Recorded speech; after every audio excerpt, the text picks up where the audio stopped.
Bonjour tout le monde, bienvenue au podcast de la chaise bleue, le podcast qui s'adresse aux leaders de la technologie dans les entreprises. Hi everyone, please welcome to the podcast La Chaise Bleue, the podcast dedicated to the leader of the digital transformation into businessness all across Canada. I have the pleasure to be today at All In, one of the biggest trade show in AI in Canada, and today we're sharing our space for the podcast with a company that we're partnering for the event. It's called Mely.ai, and they brought here one of their customer, Craig. La chaise bleue est une idée originale de GLM Conseil. Cet épisode vous est offert par Mely.ai.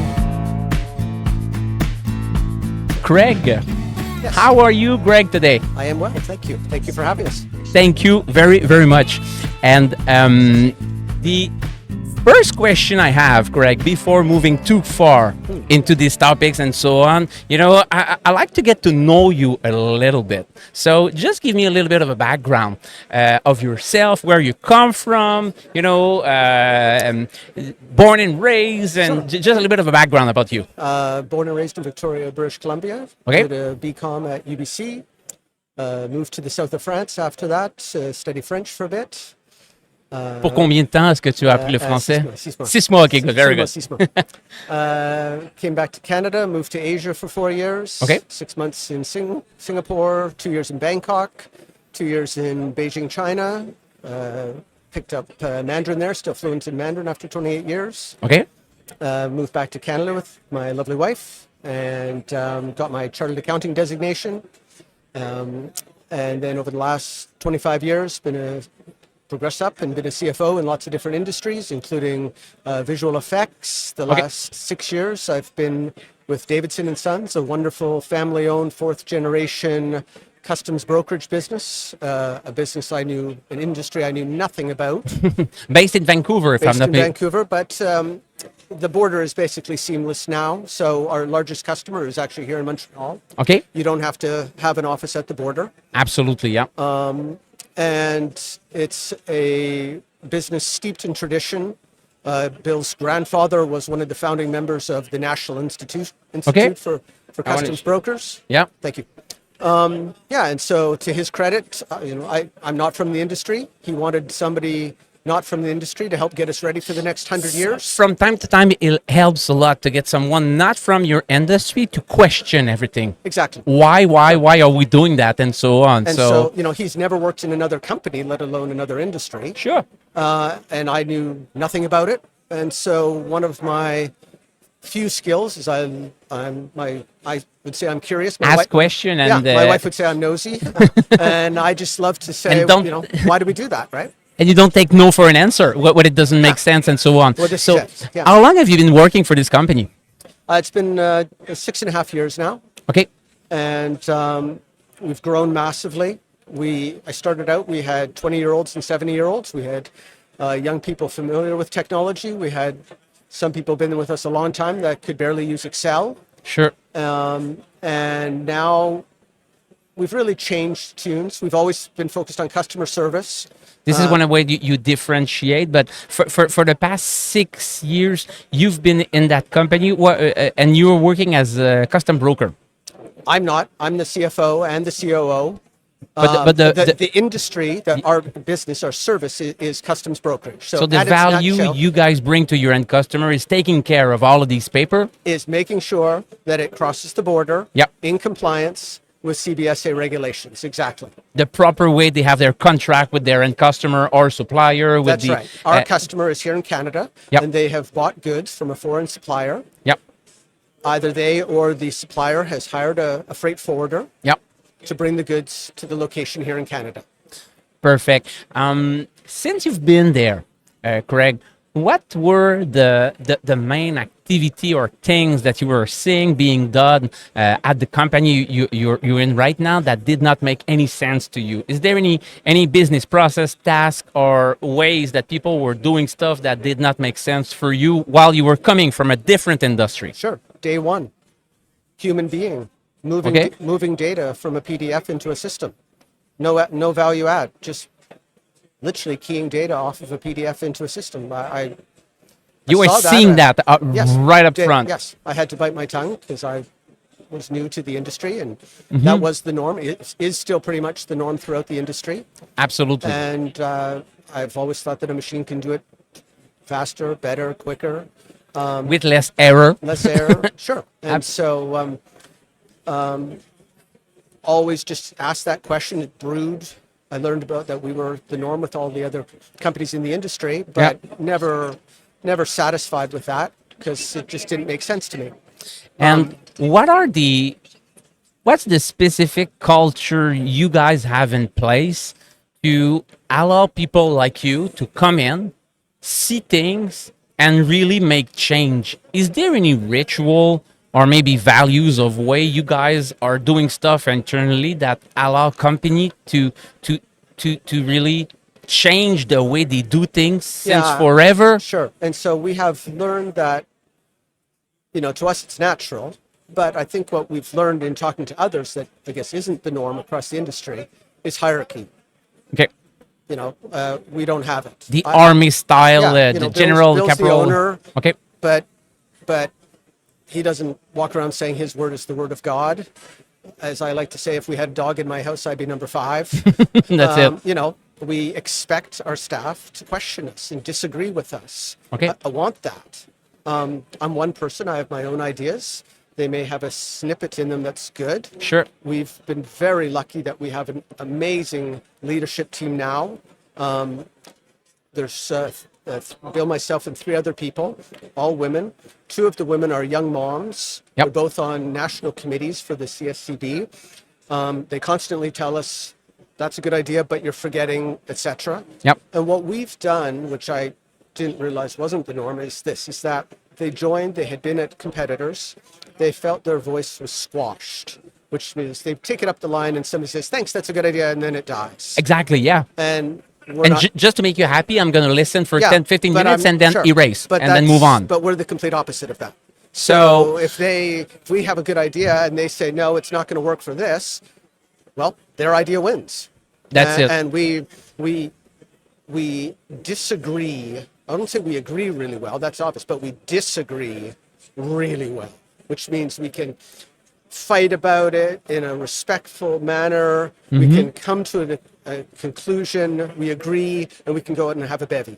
I love it. Okay. And I've been lucky enough to work in one other business in my lifetime where we had the same thing, a bunch of passionate young leaders who fought in their department really well, and there was mutual respect, and businesses, I think, they thrive under that environment. So the value of the owner really are really open-minded to make room for all of the discussion and learning from the people from the experience of the other people, taking their ideas and putting that to work. He's never said this once. I would say, why do we do it this way?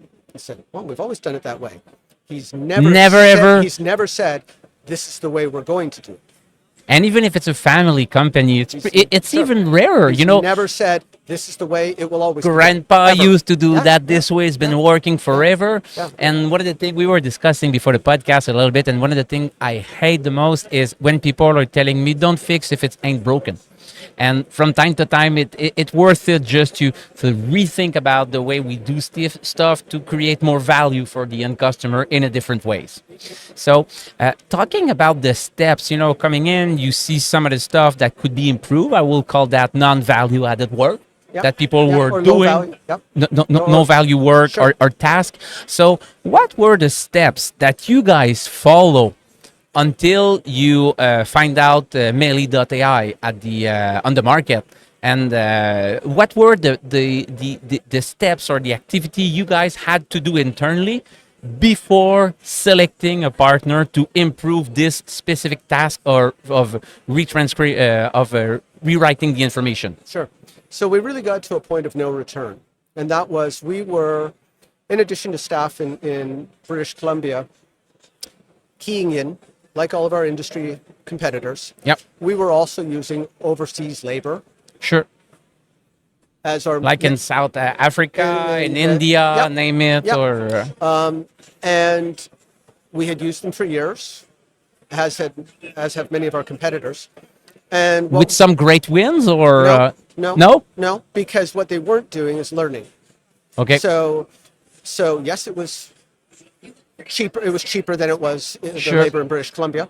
However, when they make the same mistakes month after month after month after month, and our staff in Vancouver have to correct that. Yep. Where's the cost savings? You've lost it all. You've doubled the work. You've doubled the work. But Yep. in the meantime, you've also have your local staff who have been working on their own files who are now getting smoke coming out of their ears, right? Because they're working. You on their own create files. frustration. Create frustration. Exactly. So we got to a point where enough is enough. Okay. We basically give up on the idea of sending it overseas. And by this point now, we've moved on from OCR readers to a lot better than that as far as the technology. But so we started with the idea of, okay, let's investigate who's out there in the world of machine learning AI. And I'm, by nature as a chartered accountant, I'm a conservative person. Okay. So Because you have identified that the writing on information, taking the paper, put it into a computer, was the task that had to be targeted. This was one of the pain points. This was the roadblock in your company to create more value and create also remember more margin. Remember a few years ago as well. I mean, the labor market was very tight. It was much tighter than now. Right? Absolutely, yeah. For all of North America, it was. So we had the PCU, and people were getting money out of just sitting in their couch. Exactly. And, crazy. So now you're asking people to do very rudimentary work. Yep. Feeling like a robot. Not using their brain. Not using their brain. So then we look at, okay, well, that's not satisfying for them. We started to use the low-cost overseas model, as so many have. It's not working for us. Fine. What's out there? What's next? And I'm very reticent about software projects because I've been burned before, frankly, where with the overpromise, it doesn't deliver what you expected it would. Statistics about that, around 70% of IT projects fail and do not create value expected at first. Sure. And there's a lot of people that want to have the latest technology just for the sake of having the latest technology. But what's the business case for it? And we started out with a business case for it, right? And when you start with that, we're very clear about what's the end goal, right? We know exactly what the end goal is.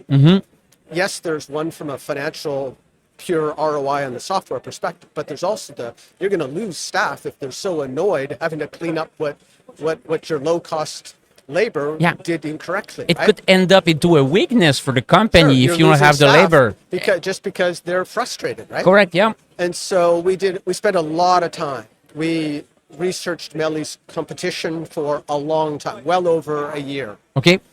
And have you tried them? We demoed them. Oh yeah. Okay. Absolutely. They should probably remain nameless. And then we met Edward. Okay. And he didn't overpromise. He didn't overpromise. And I've been burned in the past with that.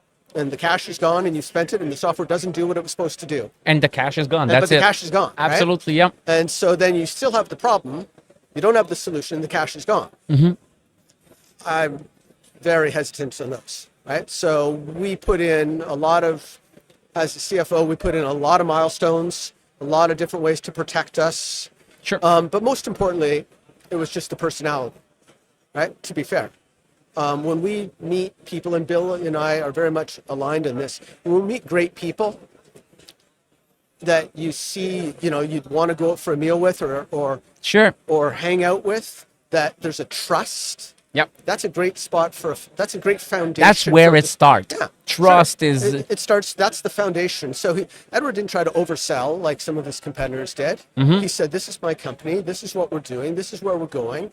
He had many years of experience in freight, so he understood the business model. Yep. Which is obviously very helpful. But most importantly is we got the feeling that, this is a guy we could be a partner with. And so that's what led us down the road to it. We were proud to support a Canadian company. Sure. But it was really more than anything that feeling of, we can work with these people and we trust them, their word is good, Okay. And that's very important to us. And after all of these time, if you're sitting here with me in the booth of Mely.ai, it was a good decision you took at the time to trust Edward and try That's been fantastic. I love it. And since the moment that you've met with Edward, and then you say, perfect, yeah, let's do a pilot project maybe. What were the steps you guys went through up until you had, a little less non-value added work being done within your own company? So the steps were, I have one individual, a colleague of mine also on our leadership team, who is not an IT person. They're a licensed customs broker, in fact. But she loves to take on IT projects. Yep. And does so very well. Took on the whole of CARM integration for our company very nicely. So she and Edward's partner worked together very closely. Yep. And I would say that where it went really well was their implementation. They could speak the language of a broker.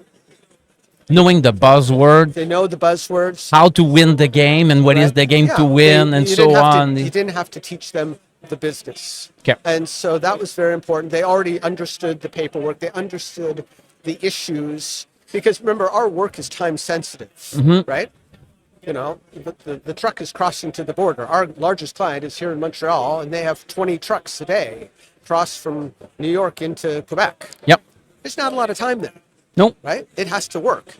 And so they... Like right now. Yeah, so they understood that. Okay. And we didn't have to educate them on the urgency of it. And so that helped the implementation a lot. Okay. There's always bumps on the road. Sure. There's always. As long as there's solution that could be being There's, brought in place totally. and timing. And another area that I think that Mely is differentiates themselves is their openness. Okay. Right? They're not of, here you go, this is the way it works. Take it or leave it. Bye-bye if it doesn't fit. And if it doesn't fit, too bad. Okay.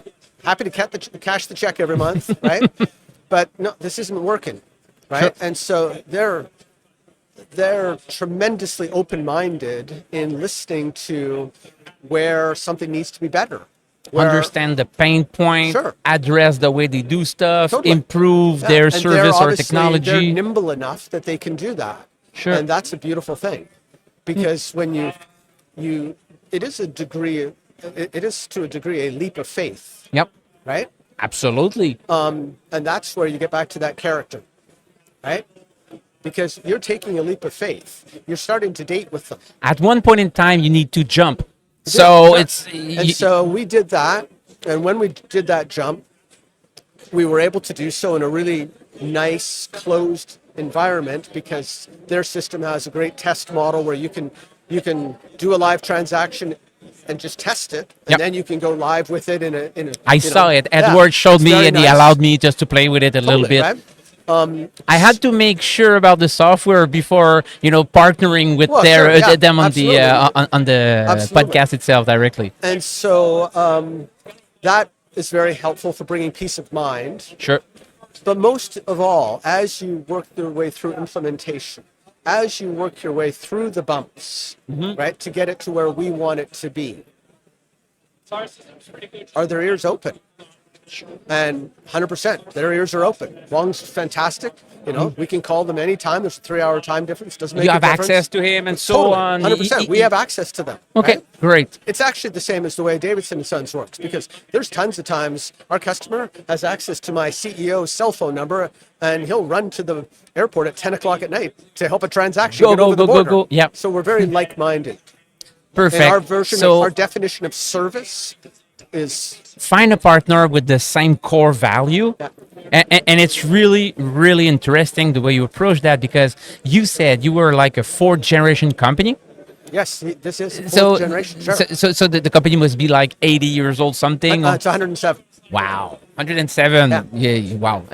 Quite impressive. I rarely see that in Canada, a company of about 100. And, Mely.ai is, let's say, 5-6 years old company. So 2 different heritage, And you can make business based on the same value of having access to the right people, the right mind within the own company. If there's something, I will jump in my car and go help you. It's a real Absolutely. partnership It is.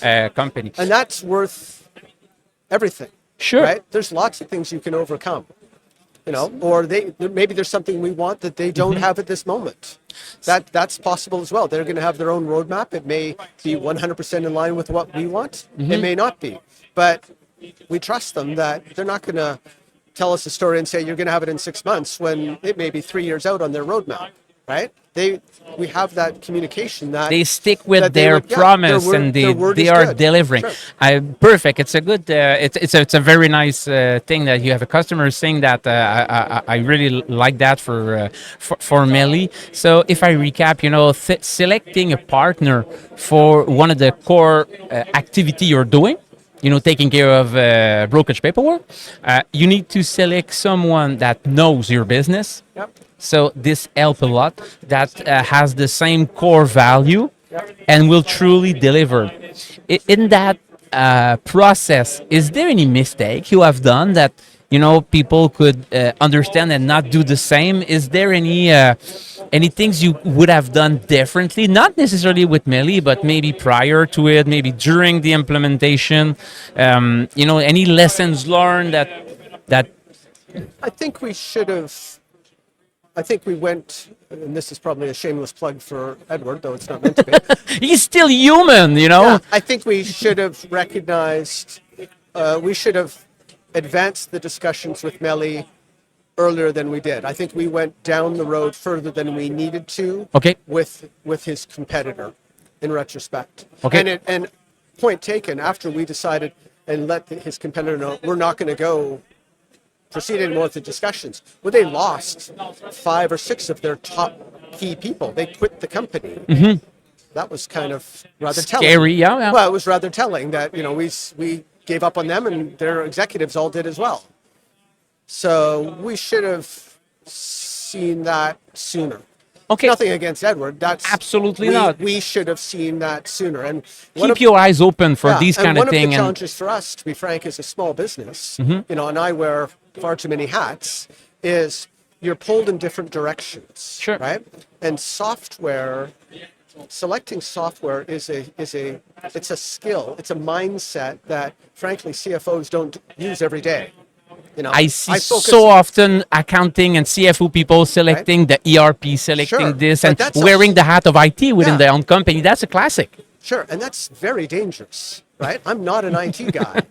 I have enough training to know where risks are Yep. and to ask very poignant questions that can cause uncomfortable conversations Yep. because I see where risks are. That's part of Managing the risk is part of your RCA training and part Yep. of being a CFO. But it's not something. It's not part of your brain you're working at on a day-to-day basis, unlike cash flow or something like that. Okay. So you step into it.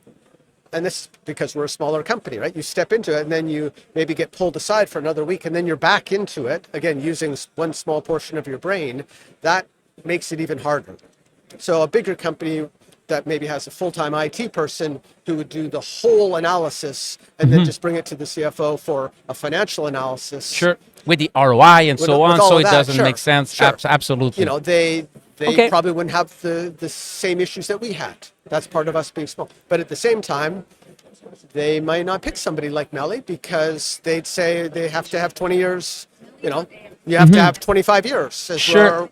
With the criteria, it's really important to set down your criteria for the selection. So if the 25 years in the business would have been there, which would not have made any sense because with Sure. new technology, there are so many startup building agents. They could be a dinosaur in the technology. Exactly. So I really like you're saying that because at GLM, this is one of the things we do to accompany CFO or a business owner to be their kind of an IT person that understand the business model and selecting the appropriate software. So it was not planned in advance, but I'm glad you're saying that anyway.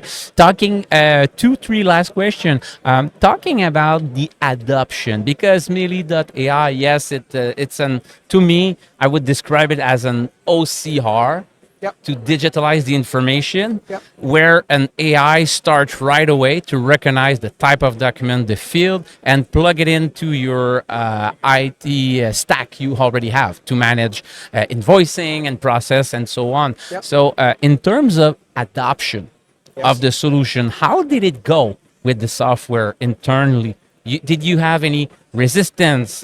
You made a communication plan so you people were ahead and knew what's coming up. Sure. And so what- because people are scared sometimes. Yeah. Am I going So- to lose my work? 100%. And so what we've done is this. I can be a cheap accountant. It's part of my job, right? You have to from time to time. Sure.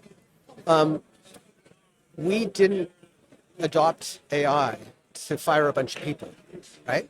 It was the last thing on my mind. Okay.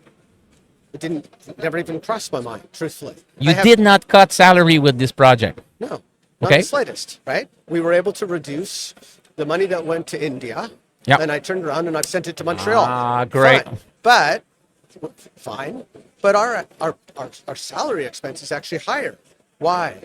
Because instead of hiring a 22-year-old who doesn't know if they want a career in brokerage and we're paying them for their fingers, Yep. now I'm hiring a 26, 27-year-old who has experience, who has gone and invested and got the accreditation in the industry. Yep. And now they don't have to, we're not paying them to key stuff in.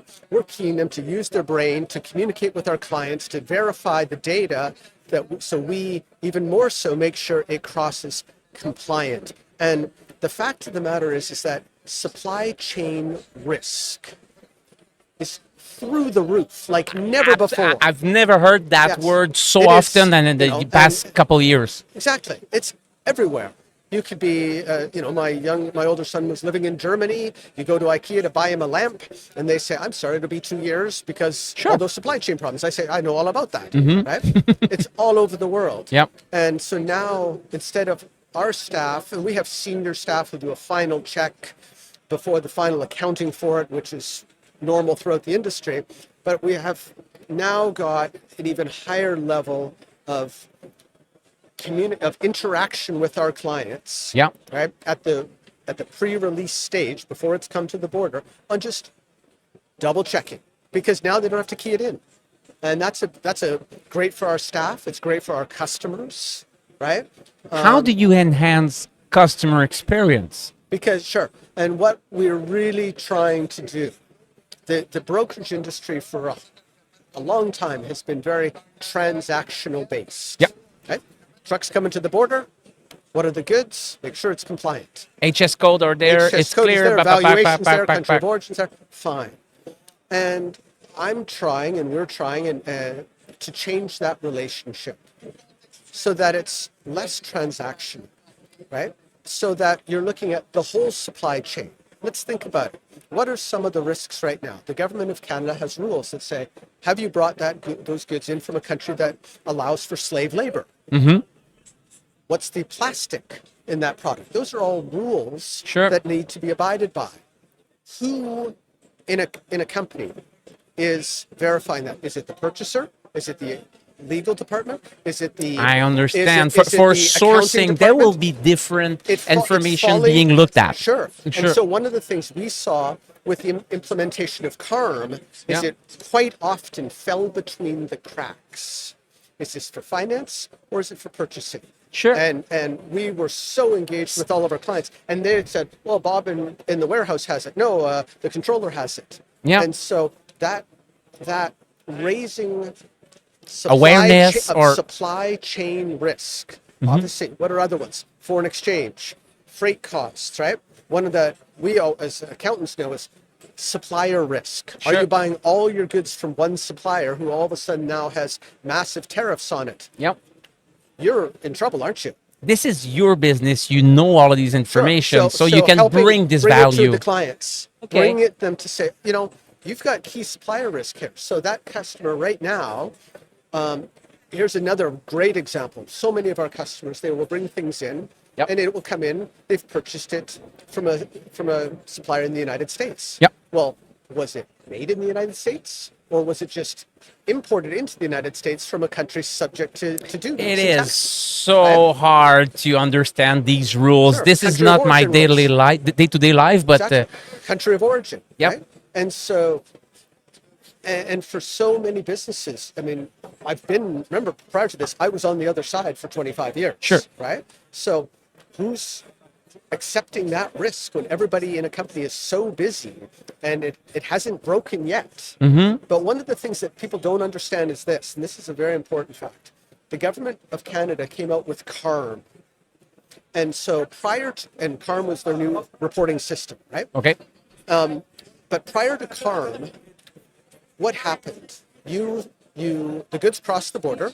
The broker had 5 days to do the final accounting for it. Sure. The government accepted it. And then the paperwork perhaps got selected later on for a spot audit.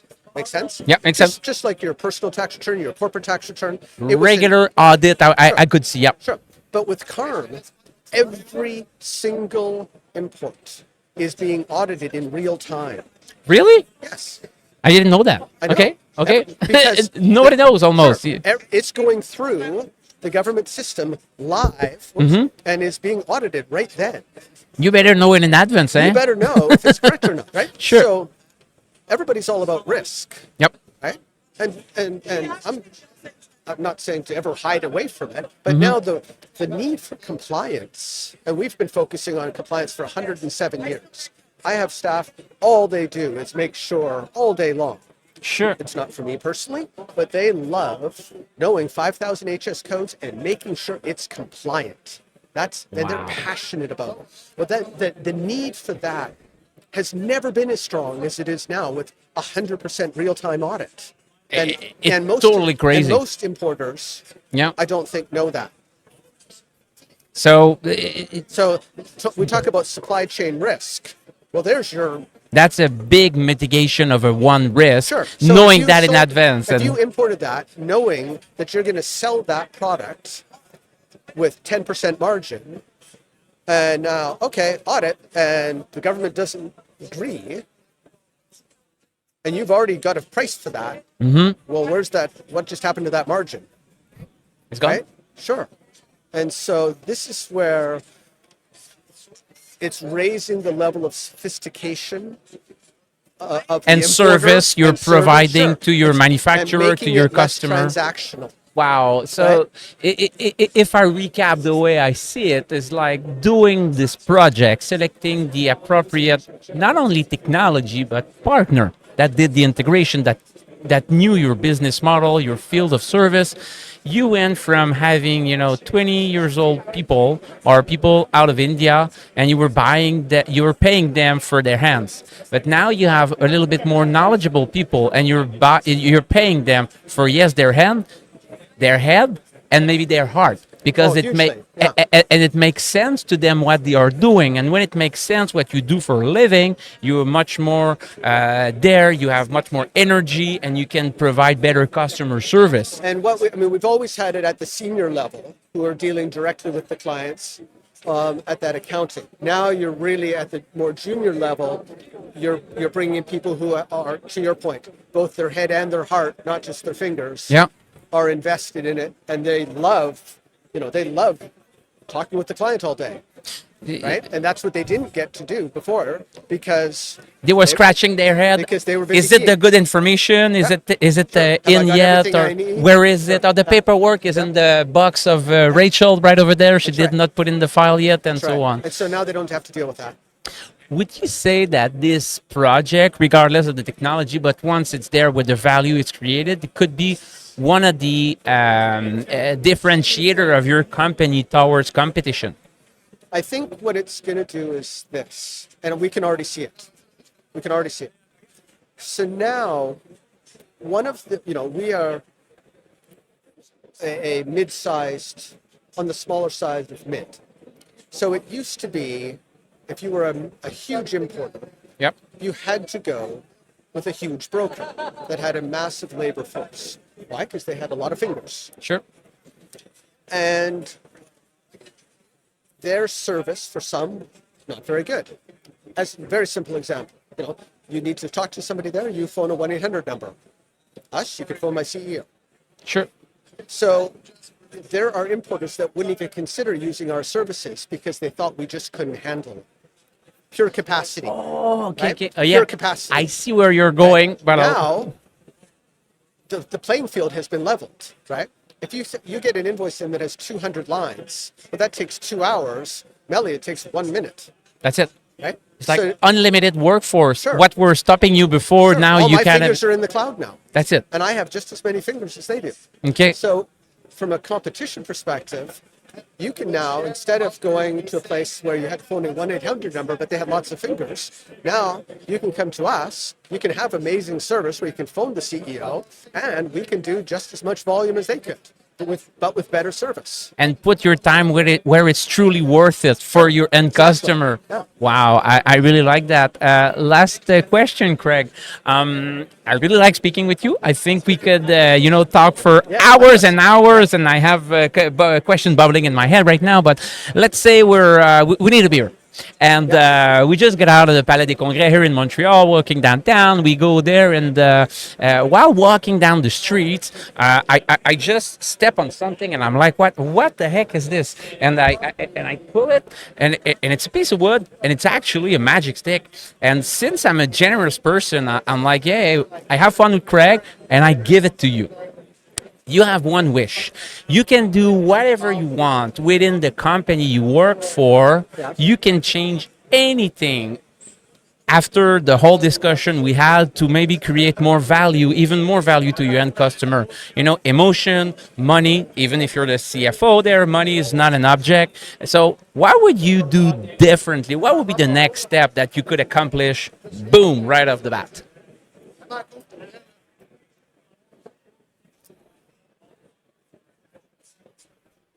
One of the challenges, and again, this is a magic wand. Yeah, it is. One of the challenges and opportunities Yep. is to raise throughout, I would say it's throughout Canada, the thought about supply chain.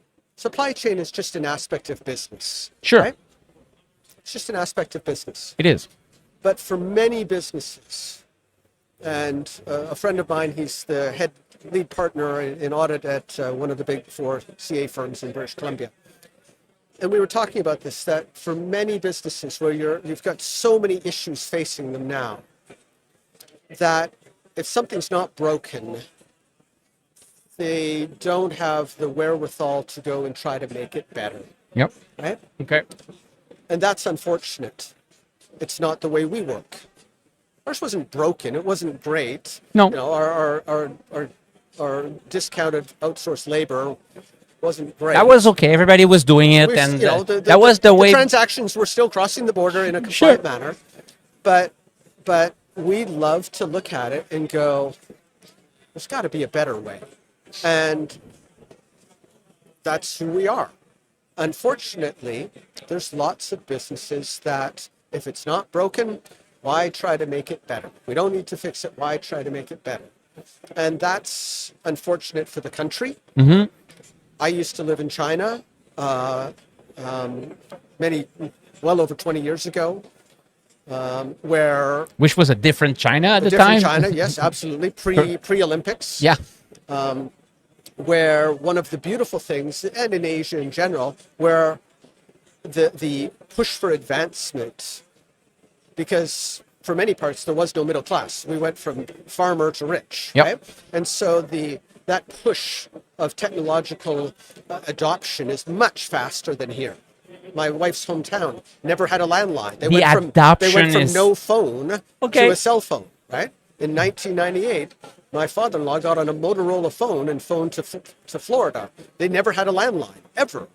Never, right? Ever. Yeah, of course. Yeah, and so I love that. And we as a country, we don't sit on the laurels, right? And I would love that, because there's so many ways we can help our clients and help more clients, but you can't if they're content. Sure. Right? If they're content. And that's beyond my control.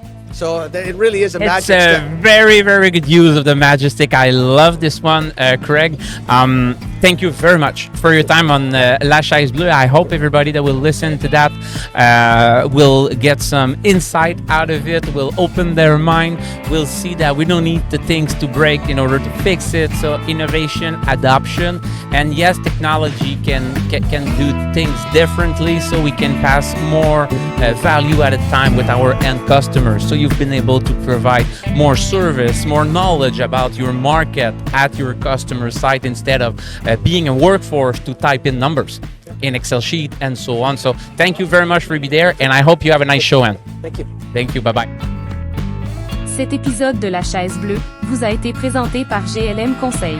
Acolyte de la transformation dans votre entreprise à l'ère du numérique.